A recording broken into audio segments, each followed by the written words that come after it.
Howdy, folks, and welcome to the 15th volume of the Songwriter Sessions here at Wilson Valley Mercantile. Proud to have Eley Buck Davis and Colin Boutwell. Joining us for the next Songwriter Roundup on February 5th.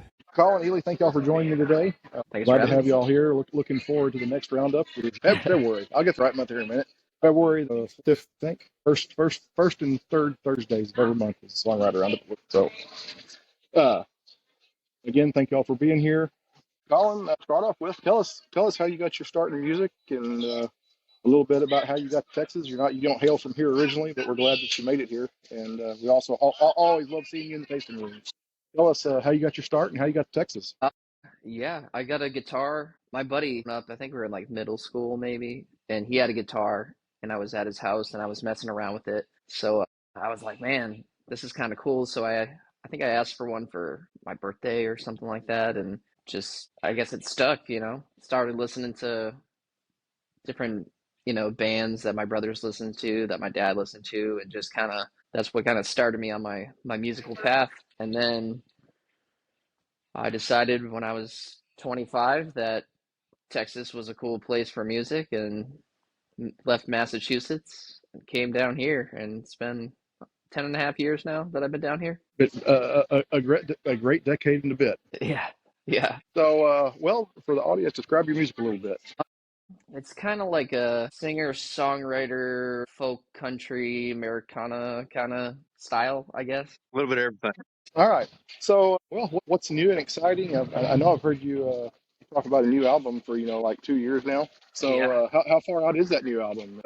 When might are you be able to find that? I know you're on to talk about other music you've already got there. Spotify, probably every Yeah. streaming platform there is. You've got it out there. Pretty much, yeah. A couple of still sessions that might be on Wilson Valley's YouTube channel. Yep. Yep. I'm hoping, I mean, I don't have much time left to work on it. I don't need much more time, so hopefully one more session we can just finish mixing. I think there's one more song to mix. If you And then need after somebody to that, come in and provide some cowbell, I guarantee you I can't keep a beat. that's the one thing that's been holding me back from finishing is that we can't find a decent cowbell player. Well, that's too funny. So, Eley, you got any questions for Colin? No, I was just wanting to throw a story out here I thought was kind of interesting, that one of the small world music things, the music community, everybody says it's a small world, but the music community is a very small world. And one night, I think it was the night I met Colin, if I'm not mistaken, at Wahlberg at their songwriter showcase, and which is down the road from our showcase. And anyway, Colin and I played together. I believe that's when we met, and we got tagged on Facebook or something. And one of my roommates from Nashville commented, and he was like, how the hell did the two of you rednecks know each other? And then we're both like, wait a minute, how does he know, you? How does he know you? And come to find out, Colin and my old roommate, Richie, were in the same music scene back in their home state. So I thought that was pretty interesting. Yep. I wish we could get Richie to come down here and play some bass for us. He's a good bass player and a good harmony singer. That'd be cool. So a little shout out to Richie. Sometime. We need to, yeah. We'll try to get him down. I think he's afraid if he came down here, he wouldn't go back. Yeah, he might not. It's a nice place to be, isn't it? So, Colin, what musically otherwise? You've got a trio that you play in. Y'all playing anywhere, anytime in the near future? I know we've got a date sometime in the summer that we're trying to get set up. Yeah, we're gonna try to get the guys out there at Wilson Valley with the trio. Before that, I think we got I forget the date, but I think in February we're playing at the Mill in Austin. That's all we got on the calendar right now, I believe. Okay. One question we like to ask everybody as they come on is, you got the new guy or gal who are thinking about trying to wander down the path of being a traveling musician. What's some advice that you give those folks that you've learned over the years? Take every gig. There you go. You're not going to enjoy every gig, but playing gigs that you don't necessarily want to play is definitely gonna teach you a lot. There's a lesson to be learned in every. I think that's a new one on the podcast. I don't think anyone said that one yet, and that's a good one. Yeah. No, I'd say, figure out how to pay for the music, whether that's a full-time job or taking every gig or.